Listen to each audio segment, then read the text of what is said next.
avec 0 frais. J'aime bien mettre des petits guillemets.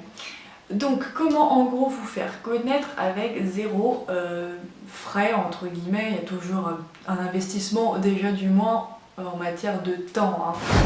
Les idées que j'ai eues en fonction de mon produit, à vous d'être intelligent et d'adapter ça à votre situation. Peut-être que ce que je vais vous dire ne va pas vous parler par rapport au produit que vous faites, mais peut-être que ça va vous déclencher une idée pour votre produit à vous. Donc adaptez toujours évidemment ce que je vous dis à votre produit ou service ou concept, voilà, tout ce que tu veux. Donc, évidemment, vous allez envoyer des communiqués de presse à la presse et de cibler bien les journaux et la presse, les magazines qui pourraient être susceptibles d'être dans votre secteur d'activité, donc les prévenir. Donc ensuite, là c'est quand même une très bonne publicité à 0 frais, hein, parce que si un journaliste décide d'écrire un article sur vous, il le fait gratuitement, et vous, ça vous fait quand même une belle retombée. Vous pouvez être présent sur les réseaux sociaux, et notamment sur Instagram. Ce qu'il y a de bien sur Instagram, c'est que vous pouvez faire des collaborations. C'est-à-dire que moi, par exemple, quand je fais un shooting, j'essaye de faire des collaborations avec des mannequins différents à chaque fois, des modèles différents à chaque fois. Pas trop connus évidemment, parce que quand elles sont connues, faut les payer, ce qui est normal.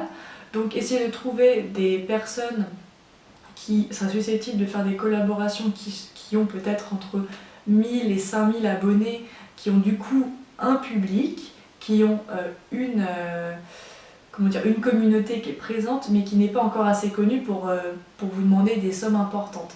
Donc si ces personnes aiment votre produit, ils seront ravis de travailler avec vous.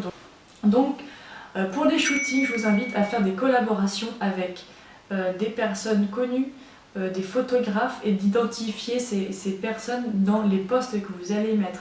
Et quand ces personnes mettront les photos sur leur profil à eux, ils vous identifieront, ce qui fait qu'il va y avoir un échange de communauté. On va prendre un exemple typique. Si vous voulez vendre des bagnoles, il va falloir collaborer par exemple avec une personne qui possède par exemple un magnifique domaine. Donc vous allez mettre cette voiture dans ce domaine. Déjà, ça fait une personne qui va pouvoir relayer l'information. Ensuite, vous n'allez pas juste mettre la voiture comme ça, vous allez mettre une personne dans cette voiture, pourquoi pas un bel homme, un très bel homme qui est connu un petit peu sur les réseaux sociaux. Donc ça fait déjà une deuxième personne qui va conduire cette voiture.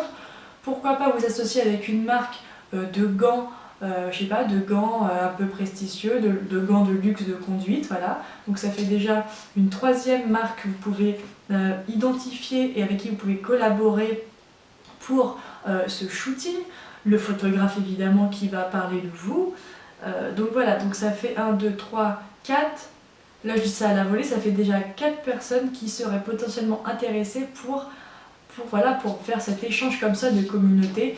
Vous allez proposer à ces personnes, par exemple à la marque de gants, un shooting gratuit avec des belles photos à lui fournir, et en échange il vous identifiera sur son site. C'est comme ça que ça marche, une collaboration. Ensuite vous avez carrément les partenariats avec des influenceurs. Donc il y a beaucoup d'influenceurs sur Instagram. Il n'y en a pas que sur Instagram, il y a aussi les youtubeurs sur YouTube, voilà.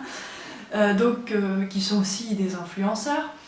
Donc je vous invite déjà à aller dénicher vraiment là les personnes qui sont la cible de votre clientèle.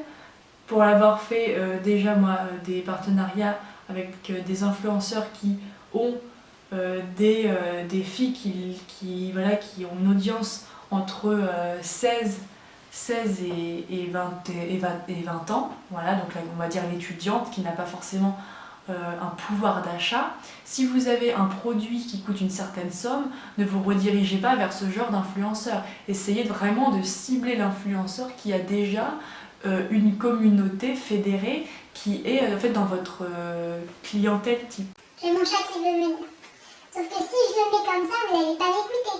Parce que tu vas distraire les gens, tiens, mets-toi. Voilà, mets-toi. Je vous invite à faire d'ailleurs pour avoir un bon taux de réussite en ce qui s'agit par rapport aux influenceurs, parce que ce sont quand même des personnes qui sont sollicitées H24, c'est de pas juste trouver l'influenceur, lui envoyer un message et attendre qu'il réponde. Parce que la personne voit très bien que vous ne la suivez pas, que vous ne faites pas partie de sa communauté. Donc je vous conseille de faire un bon travail en amont sur 2 mois, 2 bons mois où vous allez vraiment suivre cette personne, échanger avec elle, liker ses posts, répondre à ses stories, enfin voilà, lui montrer que vous la suivez, que vous êtes présente, que vous êtes entre guillemets un peu un lèche-bot quoi.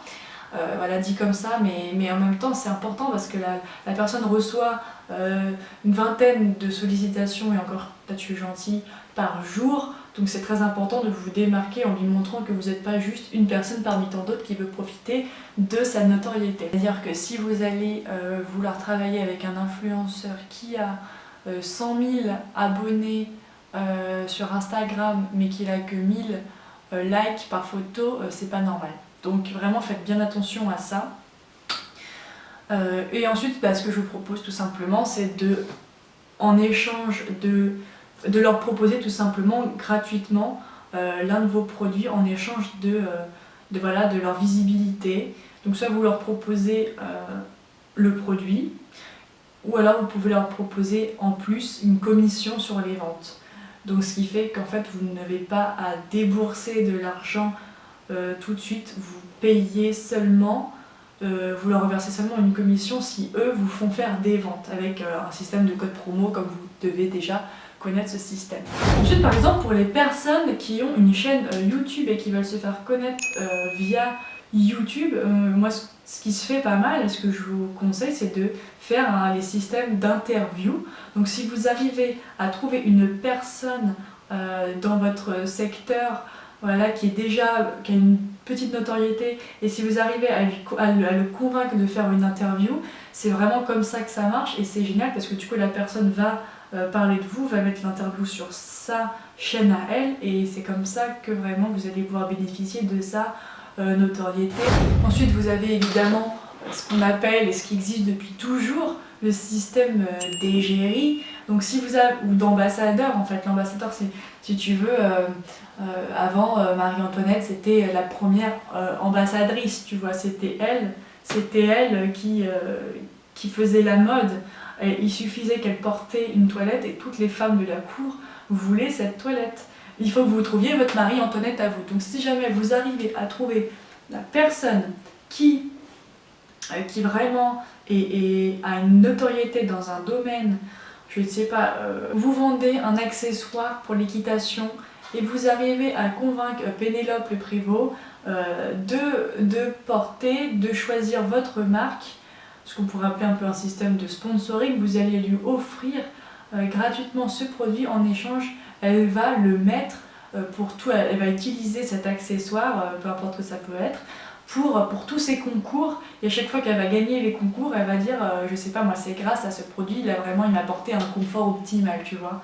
Donc si vous arrivez à trouver vraiment votre ambassadeur, ça aussi c'est une très bonne manière d'avoir une publicité gratuitement. La seule chose que vous allez faire, c'est en fait offrir votre produit. De toute façon, il faut bien offrir quelque chose à un moment donné. Ensuite, vous pouvez, pourquoi pas, vous associer avec une personne qui a déjà, un professionnel qui a déjà votre cible et qui est dans la même activité que vous, mais qui ne vend pas le même produit que vous. Il y a plein de manières de s'associer et de bénéficier vraiment des réseaux, des professionnels qui sont déjà installés en faisant des collaborations. La vidéo se termine, j'espère que vous avez apprécié ces petits conseils. Évidemment, n'oubliez pas de les adapter à votre situation. Si vous avez des questions, vous pouvez m'écrire, je pense, sur la chaîne. Vous pouvez aussi me trouver sur Instagram, sur Atelier1904. Et n'oubliez pas de liker, ce serait gentil pour le référencement. De liker, de vous abonner. Et voilà, cette vidéo elle est très longue, non ?